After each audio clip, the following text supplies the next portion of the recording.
Hi, my name's Andrew Kramer with Video Copilot. In this demonstration, I'm going to show you how to perform basic sky replacement inside of Adobe After Effects. So to start, what I want to do is analyze my footage. As you can see, the background is pretty dull and pretty plain. So what we want to do is we want to spice that up using this sky background element. So to do that, what I'm going to do is drag the sky background on top of our motorcycle footage in the timeline, and then line that up with the 0 point. So as you can see, it's over top of our footage. And the next thing I'm going to do is apply a transition linear wipe. And the reason I'm going to do this is so that I can get a rough idea of what the composite's going to look like. So what I want to do is set the wipe angle to 0 and the completion to about 30%. And then I'm going to feather the edge of that about 180 or so. And then I'm going to move this sky element up just so I can get an idea of where the clouds might want to sit. And as you can see, this linear wipe really helps to make this clouds really seem like they go off into the distance. And overall, it just adds depth to our composition here.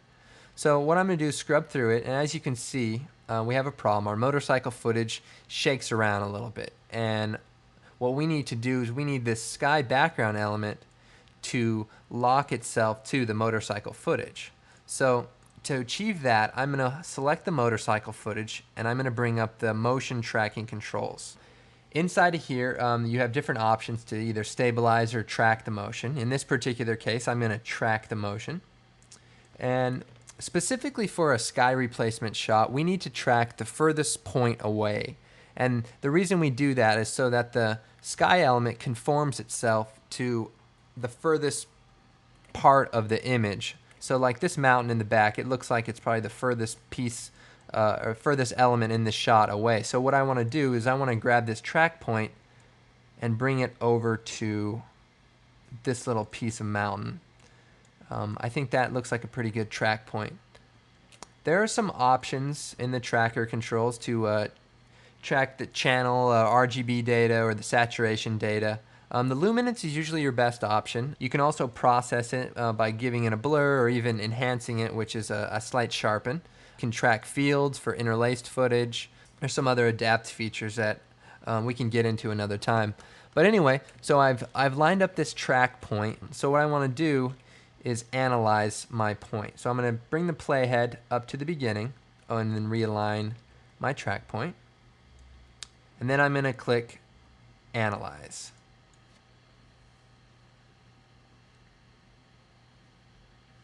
So as you can see, that tracker stayed pretty close to that point. I say that's a pretty good track. So what we want to do is we want to convert this track data to keyframes. And to do that, we just click Apply. And what that will do is that will apply it to the clip above whatever you track. So in this case, it will be the sky background. So I'm going to hit OK. And After Effects opens up an instance of your original source footage whenever you do tracking. So we're just going to go ahead and close this. And then here's our original composition. And as you can see, the sky element conforms to it pretty well, although it's out of position. So let's handle that right now. I'm going to go down to the transform properties and specifically the position. One way we could fix this is we could adjust the anchor point to line ourselves up, but actually what I'm going to do is I'm just going to select the position parameter and then move the clip around in the monitor window. And that will actually adjust all the parameters of the keyframes for each point in time. So as you can see, that looks pretty good. Let's go ahead and move this up a little bit. Oops. Here we go. Let's just move this up to maybe about right there. That looks pretty good. And we have this other problem where our clip runs off at the end. So what I'm going to do is I'm just going to scale the sky element up.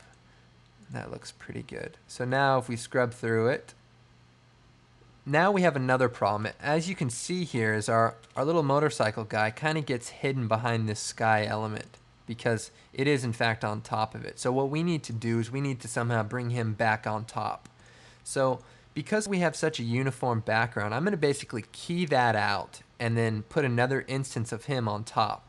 So to do that, I'm going to duplicate this motorcycle footage, Control D or Apple D on the Mac, and then I'm going to take this instance and drag it on top of the sky background. So as you can see, it's on top now. So I'm going to grab the keying element color key, and this effect will basically just key out this blue. So I'm just going to select a blue here and increase the tolerance of that, maybe about 50 or so. So as you can see, that looks pretty good. He's now in full opacity, as you can see if I shut this on and off.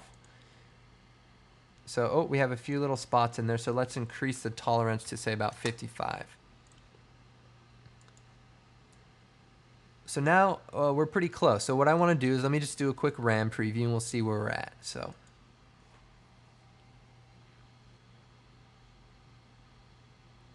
another good thing to do when you're doing compositing like this is to do a color correction. So what I'm going to do is I'm going to bring up a new adjustment layer, and that'll go on top of everything that we have here. And then with it selected, I'm going to bring up an adjustment effect, curves actually. And let's just move some of this stuff out of the way. And let's just kind of enhance those bright highlight areas and then just keep those shadows intact. The image seems a little cool, so what we're going to do is with the red channel, I'm going to just bring that up just a little bit, and that kind of warms it up a little bit. And then with the blue channel, if we bring it down a little bit, it'll bring it to a nice orange warm color, as you can see there. So I say that looks pretty good. And then let's bring up the time controls and do another RAM preview.